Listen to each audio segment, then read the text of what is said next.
Hey guys, let's eat durian guys. Meron tayo ditong durian. Ang pangalan nito guys ay Durian D99 kasi maliit siya guys. Oh. Maliit siya pero yung laman niya guys ay kita nyo naman guys, buso kaayo. Malaman. Diba? Yung kulay niya guys, so yummy yum.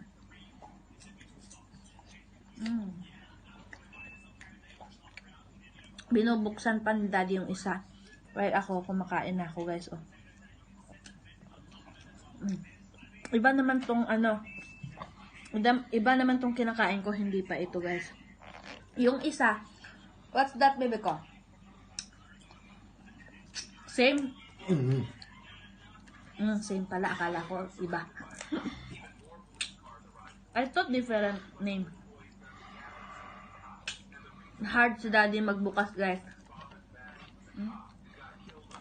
Kasi matigas yung isa. Ito namang isa, kaya pala matigas siyang buksan kasi ayan guys. So, may ewan ko ba? Ba't ganito? Ba't ganito nalata? So, tikman natin kung baka hindi naman siya sira. Tingnan nyo guys. Hindi naman siya sira. Yun nga lang. Yung pagbukas guys ay mahirap. Sobraan siya ng hinog duro. Pero ang sarap-sarap na. Para na siyang candy. Hindi lang naayos na dati yung pagbukas kay matigas buksan. Sarap-sarap. Dami ko nakain. Oh, kinuha ko pa yung isa guys. Oh. Tingnan nyo. Hindi sira yan. Sarap-sarap pa nga eh. Hindi lang nabuksan. Ayan pa sa gitna. Bubuksan pa natin yan. Kainin ko muna to guys. Paano pa naman yung kutsilyo ginamit? Hindi naman yung malaki.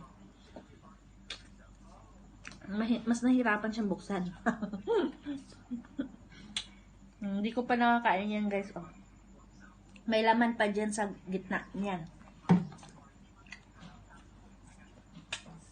Busin ko muna to. So, eto pa yung isa guys. Oh. Ayan na yung lahat ng mga nakain ko guys.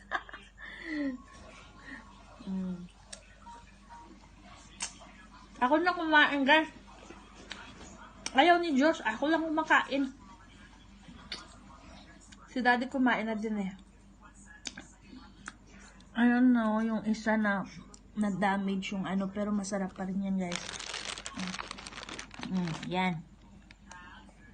Busin ko na kasi bukas hindi na to ma-okay.